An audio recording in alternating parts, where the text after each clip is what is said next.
ማንኛውም ወላጅ ልጆቹ ደህንነታቸውን የጠበቀ ጤናማና ስኬታማ እንዲሆኑለት ይፈልጋል። ለዚህ ደግሞ አንደኛውና ዋነኛው ምግብ ነው። ሰላም እንዴት ናችሁ?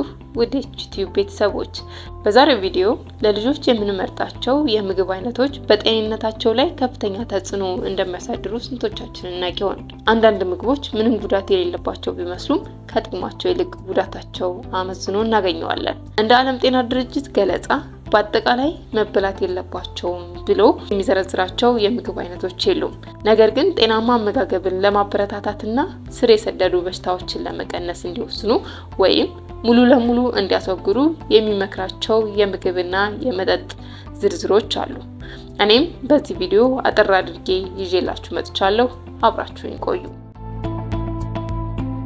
ልጆች ቢመገቧቸው አደጋ ሊያደርሱባቸው ከሚችሉ የምግብ አይነቶች ውስጥ አንደኛው ማር ነው። ማር በውስጡ ክሎስትራዲየም የተባለ ባክቴሪያ ይይዛል።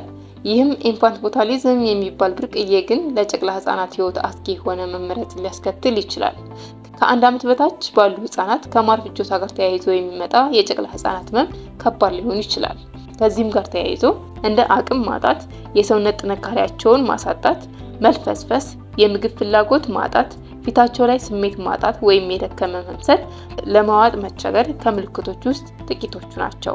ስለዚህ ህፃኑ ቢያንስ 1 ዓመት እስኪሞላው ድረስ በምንም አይነት መልኩ ማርን ከመስጠት መቆጠብ ያስፈልጋል ማለት ነው።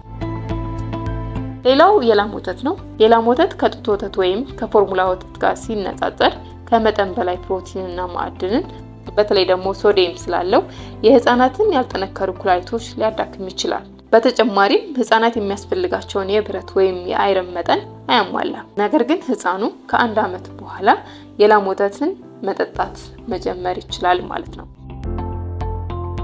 ሌላው ከፍተኛ ስኳር ያላቸው ምግብና መጠጦች ናቸው። ስኳር የበዛባቸው ምግብና መጠጦች ምንም አይነት የአመጋገብ ጥቅም የሌላቸው ባዶ ካሎሪዎችን ብቻ ስለሚሰጡ ለልጆች የጤና ችግር የመጋለጥ እድልን ይጨምራሉ።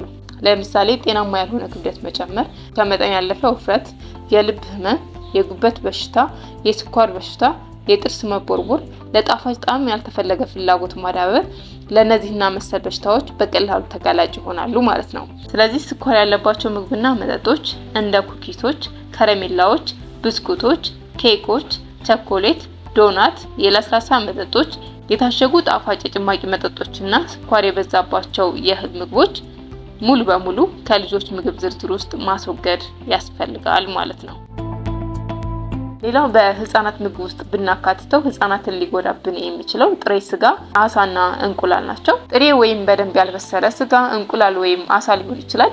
በደንብ ካልበሰለ በውስጡ ሳልሞኔላ የተባለ ባክቴሪያ ስለሚይዝ ህፃናትን አደጋ ላይ ሊጥልብን ይችላል። ይህ አደጋ እንደ ትኩሳት፣ ተቅማጥ፣ የሆድ ቁርጠት እንዲሁም ማስታወክ ወደ መሳሰሉት ምልክቶች ሊያመራ ይችላል። ስለዚህ ሁሉንም የስጋ የእንቁላልና የአሳ ውጤቶች ከመስጠታችን በፊት ሙሉ በሙሉ በደንብ መብሰል ይኖርባቸዋል ማለት ነው። ሌላኛው ለልጆች ብንሰጣቸው ልጆችን አደጋ ላይ ሊጥሉብን ከሚችሉ ነገሮች ውስጥ አንደኛው ካፌን ያላቸው መጠጦች ናቸው።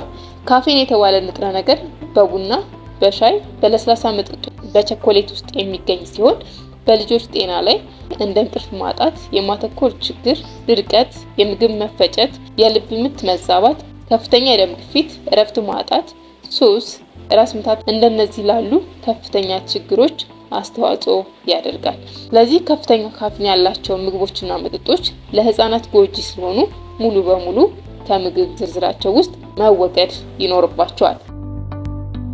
በመጨረሻ የምናየው ጨው ነው። በህፃናት ምግብ ላይ ጨው መጨመር ወይም ከፍተኛ ጨው ያላቸው ምግቦች መመገብ ከፍተኛ አሉታዊ ተጽዕኖ ሊያሳድር ይችላል። ለምሳሌ በኩላሊት ላይ ከፍተኛ ጫና ይፈጥራል።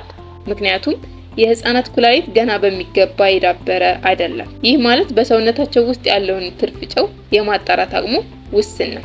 ከፍተኛ ጨው ሲመገቡ ኩላሊታቸው ላይ ከፍተኛ ጫና ስለሚፈጥር ለወደፊት የኩላሊት በሽታ ተጋላጭነት ሊዳርጋቸው ይችላል። ስለዚህ ለህፃናት ከጨው ይልቅ ምግቦችን ለማጣፈጥ እንደ ነጭ ሽንኩርት፣ ቀረፋ፣ ዝንጅብልና ሌሎች ተፈጥሯዊ ቅመሞችን መጠቀም የተሻለ ነው ማለት ነው።